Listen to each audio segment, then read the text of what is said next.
Telugu Desam party కార్యకర్తగా చూస్తున్నారు అంతే, నాకు అవసరం లేదు అనా. ఒక్క నిమిషం, చంద్రబాబు నాయుడు గారు నాకు ఏ బాధ్యత ఇచ్చినా ఆహర్నిశలు నేను కష్టపడతా, పని చేస్తా, పార్టీని బలోపేతం చేస్తా. అంతేగాని పార్టీకి చెడ్డ పేరు మటుకు నేను తీసుకురాను.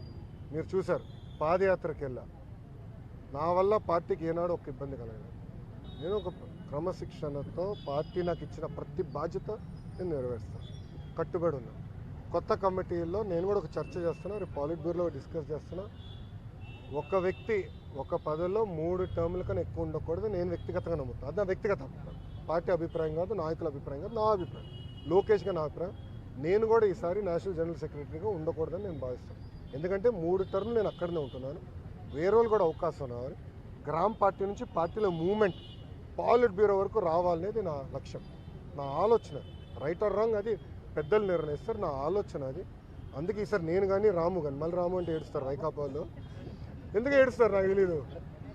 రాము ఏమో నన్ను అన్నంటాడు, నేనేమో రాము అంటాను, ఇద్దరే. సో రాము కూడా మొన్న రాము నేను కూడా మాడుకున్నాం, దావోస్లో కూడా లంచ్ చేస్తుంటే మేము మాడుకున్నాం. సో రాము కూడా ఏదన్నా నేను కూడా వేరే దానికి వెళ్దాం, వేరే వాళ్ళకి అవకాశం ఇద్దాం, పార్టీలో మూవ్మెంట్ రావాలని మేము అనుకుంటాం. ఓకే ఓకేమ్మా, థ్యాంక్ యూ.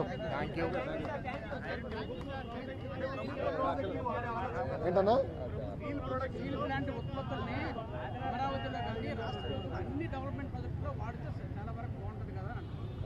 అన్న కరెక్ట్ అన్నా, కానీ దానికి ఏమవుతుందంటే అది లీగలీ బైండింగ్ అవ్వచ్చు, అది ప్రాబ్లం. అంటే రేపు ఇప్పుడు ఓపెన్ మార్కెట్ ఉన్నప్పుడు ఏమవుతుందంటే రేపు ఎవరన్నా కోర్టుకు వెళ్ళి ఒకటి కేసు ఇస్తాడు, ఇంకో వాళ్ళు ₹1 తక్కువ ఇస్తున్నారంటే ఫినిష్డ్, అడిగే వాళ్ళు గొడవలు అవుతాయి. ఆ ప్రాబ్లమ్స్ ఉన్నాయి, అది కూడా డిస్కస్ చేసాము. అది టెండర్ ప్రాసెస్ ఫాలో అయిపోతే మనం అందరూ ఇబ్బంది పడతాం. ఓకేనా, హ్యాపీనా? All question answer. సాక్షి కూడా రాలా, నెక్స్ట్ టైం పట్టుకురండి, నెక్స్ట్ టైం పట్టుకురండి సాక్షిని. నేను ఎక్కడనే ఉన్నా కదా. ఏం మరో సాక్షి TV9 రాలా? వచ్చాడు, TV9 వచ్చాడు, రెడీగా ఉన్నాడు. Okay boss, thank you sir, జై హింద్.